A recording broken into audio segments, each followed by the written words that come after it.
right, so write this one down. Okay, this is one that's actually not projected upwards. It's projected downwards at an angle because it's rolling off of an incline as opposed to rolling off like this. Okay, oh sorry, no, sorry, I'm thinking of a different one. Where's the one I was looking for? Oh, it's not in here. Okay, well, we'll do this one. It is projected this way. Okay, so it's rolling off of an incline, not a decline. Sorry, I had pictured my mind the other way. Okay, rolling off an incline of 30 degrees. Okay, above the horizontal at 12.0 meters per second. Okay, and it lands 1.4 meters from the incline. So this one is combining a bit of the horizontal one with a projected at an angle. So it's going off this incline, okay, like this. It's not going to hit the ground level. It's going to do this and land down over there. So there's an additional part to this question. Okay, you might consider breaking it up possibly a little bit into parts, kind of using something from each part to do that. Okay, I'm going to give you a little bit of time on that one. Okay, it does land. This distance here is 1.4 meters from the base of the incline.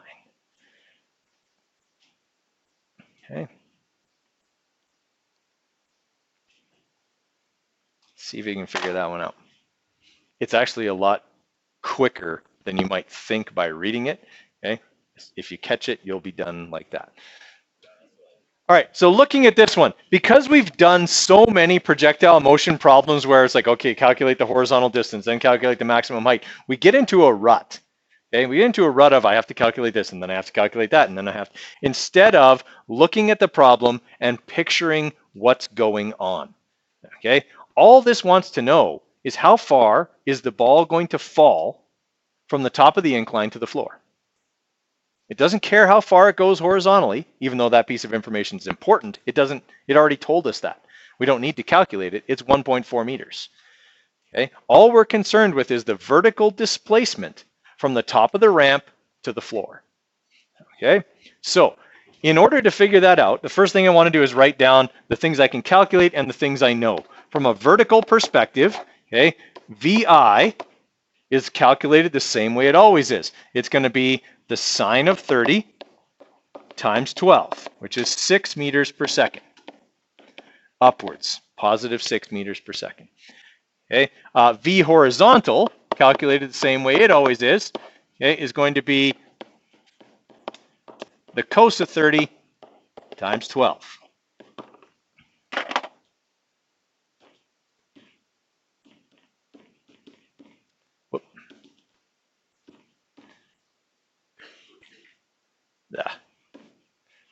Cos of 30 times 12. Okay, it is 10.39.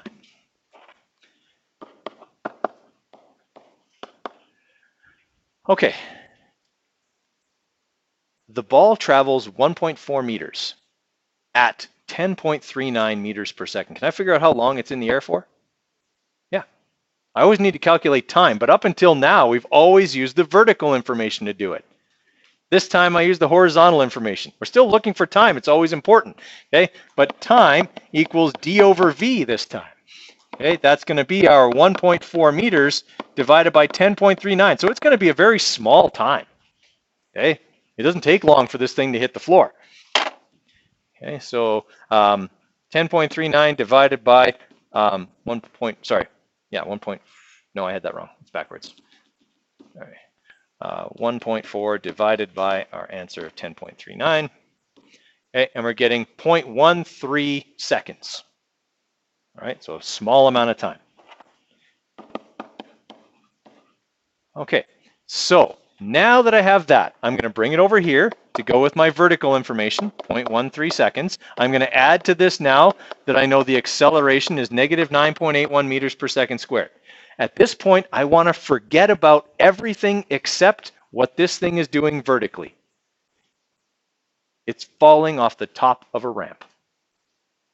Okay? Yes, sure, it's starting a little bit upwards, but in actual fact, all I'm concerned with is the displacement from the top of the ramp to the bottom. And I know its initial velocity. I know its time, and I know its acceleration. Okay, so I've calculated, okay, and using this formula, I can calculate the vertical displacement. Okay, I just plug in here that I have 6 times 0.1, 0.13, sorry, 0.13. Plus 1/2 times negative 9.81 times 0.13 squared. All right, so I'm going to have that times 6 plus 0.5 times negative 9.81 times our answer squared. Okay, it's 0.72 meters from the top of the ramp to the floor. Okay, now obviously the ball goes higher than that because it's flying off at an upward angle, but that's its displacement from the top of the ramp to the floor. And that's what the question asked. How high above the floor is the end of the ramp? Okay, so all we do is calculate the displacement. All right, so it's a lot less calculating than you might have been led to believe when you first looked at the question. So what I'm trying to illustrate here with this question is this. Don't get in a rut. Okay, it's easy to just start treating every projectile motion question like it's exactly the same. They're not. Okay, they might ask different things or give you slightly different situations. It doesn't make them really mathematically complex. It just means you have to analyze each one. Okay, you have to look at what's going on and picture how you can get to the end.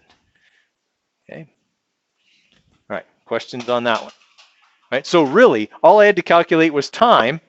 Like other than, yeah, I had to calculate the components, but we always do. Okay, the only 2 things I had to calculate other than the components were time and then displacement, and that was it. Okay.